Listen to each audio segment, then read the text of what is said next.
April 3rd, 2025, the Book of Heaven on the Path Back to the Father. Dear brothers and sisters, man comes from God and must return to God.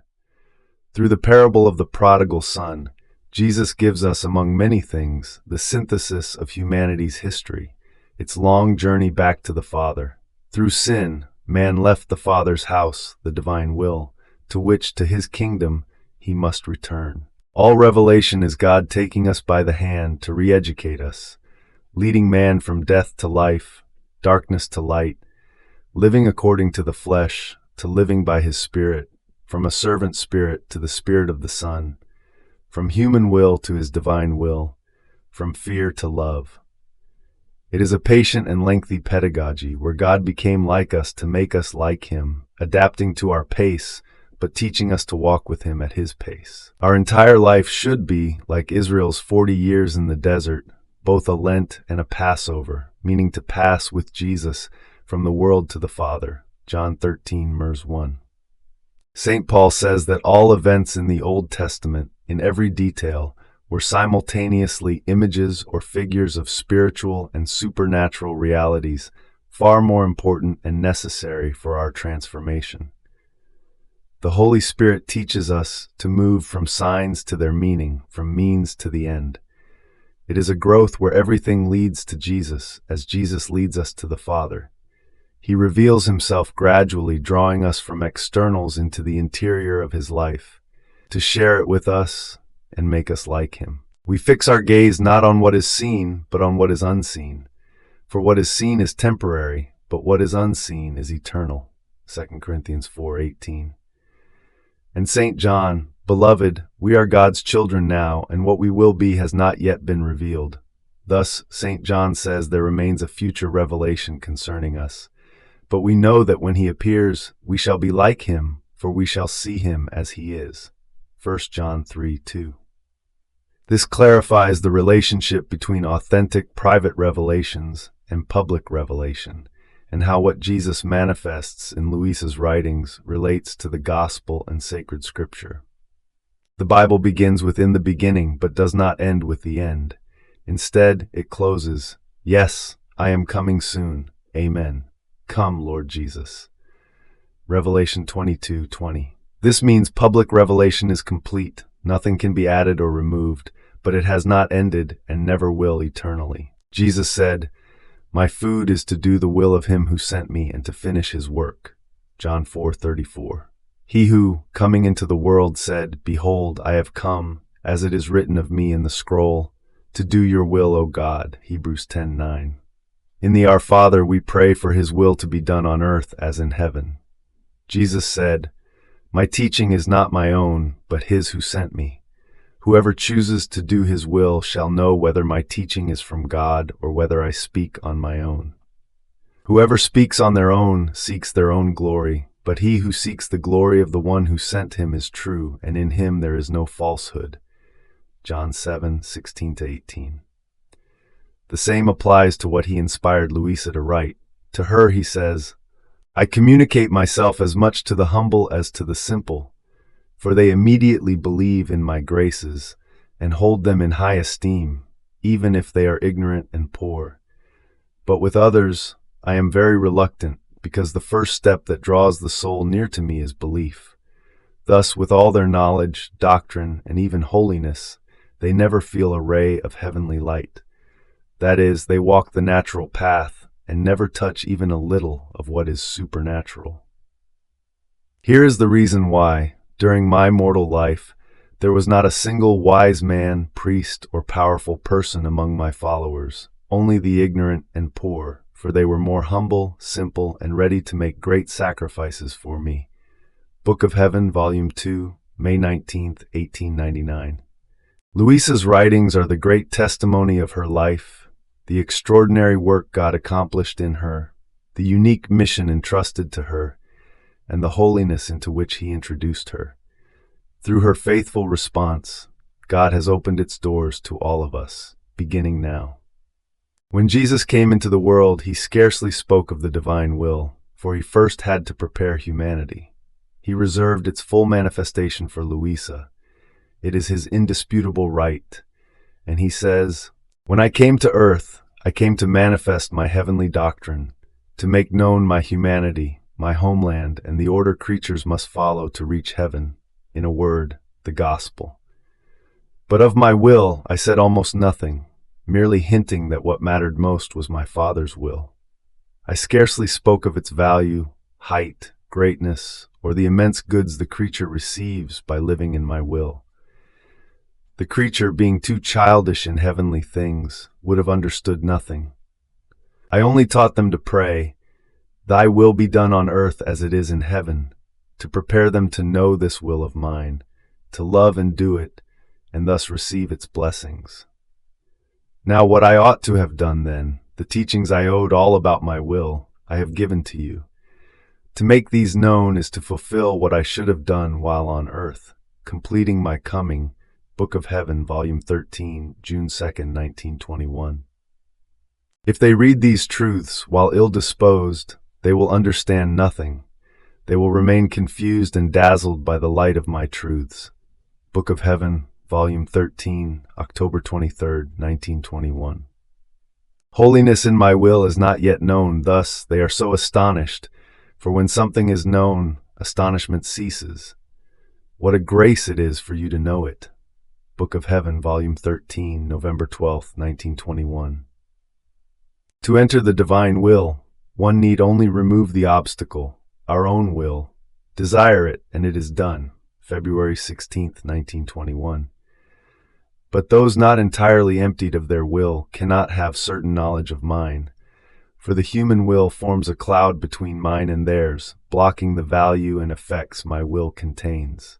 Book of Heaven, Volume 14, June 23rd, 1922. It suffices that they desire it and set aside their human will, and the divine will breathe through their soul, giving them the life, effects, and value of living in my will. But if they do not know it, how can they desire so holy a life? Book of Heaven, Volume 14, July 16, 1922. Do not be surprised if they do not understand. To comprehend, they must prepare for the greatest sacrifice, not giving life, even in holy things, to their own will.